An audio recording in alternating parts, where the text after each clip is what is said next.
Assalamualaikum warahmatullahi wabarakatuh. Alhamdulillahilladzi ja'ala al-islam wa aqidah wa ja'ala Qur'ana imamah wa ja'ala Rasulullah sallallahu alaihi wasallam uswatan hasanah wa lil alamin rahmah. Asyhadu an la ilaha illallah wa asyhadu anna Muhammadan abduhu wa rasuluh.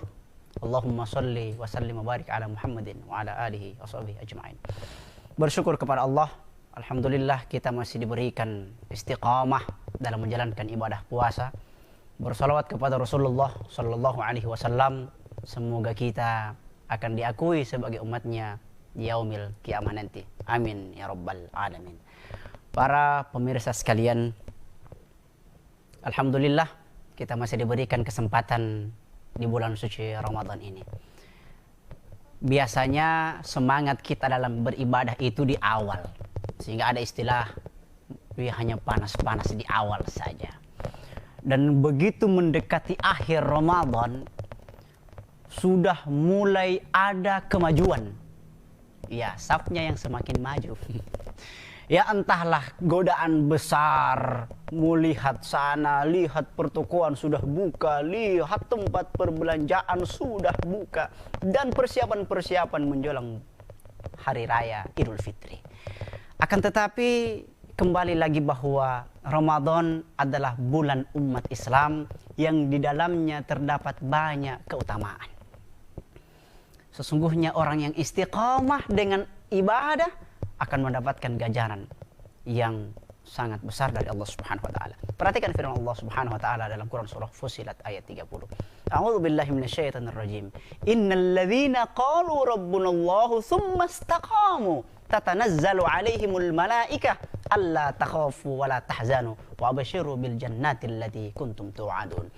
Innal ladzina qalu, sesungguhnya jika manusia berkata Rabbunallah, Tuhan kami adalah Allah, tsumma istaqamu, kemudian mereka beristiqamah, maka tatanazzalu alaihimul malaikah, maka akan turun para malaikat dan berkata alla takhafu wa la tahzan, jangan takut, jangan bersedih, wa abshiru bil jannati allati kuntum tu'adun, tetapi bergembiralah akan surga yang sudah dikabarkan. Para pemirsa sekalian, tentunya kita sangat sulit dalam menumbuhkan sikap istiqomah ini. Tetapi insya Allah ada beberapa cara yang dapat kita lakukan supaya istiqomah kita tetap ada. Yang pertama, memahami bahwa semua ibadah kita niatkan untuk Allah. Allah pencipta seluruh alam jagat raya ini. Allah pencipta para pejabat, Allah pencipta para pengusaha, Allah pencipta para penguasa, Allah pencipta orang yang kita cintai sekalipun. Bagaimana ketika kita melaksanakan perintah dengan penuh cinta? Ketika sang kekasih mengatakan datanglah kepadaku, sama dengan Allah katakan datanglah ke masjidku. Apa yang akan kita lakukan? Gunung akan kudaki, lautan akan kuseberangi, masjid aku lewati. Kalah jauh.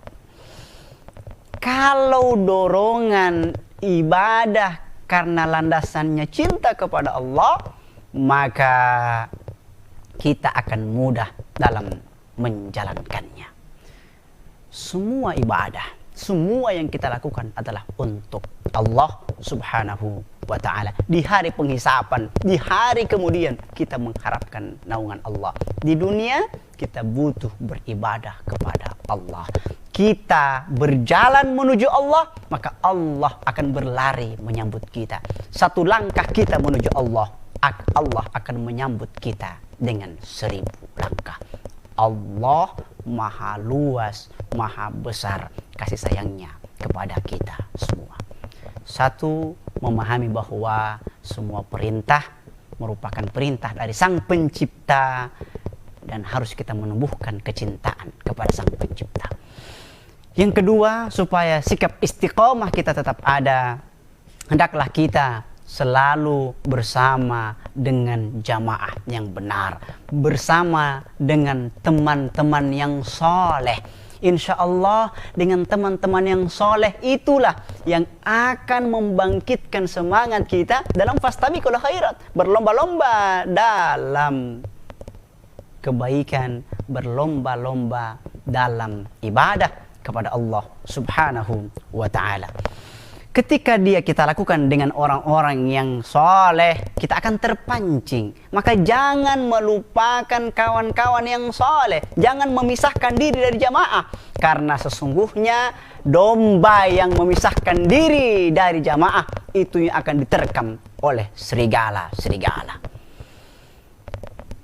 Pahami, lihat teman-teman yang soleh yang dapat mendatangkan cinta kita kepada Allah Subhanahu wa ta'ala. Jangan salah dalam bergaul.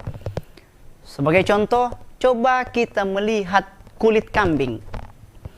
Kulit kambing, kalau dia bersahabat dengan Al-Quran, artinya dalam sampul Al-Quran itu biasa ada kulit kambing. Tiap saat dia dicium oleh manusia. Tiap orang membacanya, akan membacanya mencium. Selesai membacanya juga mencium.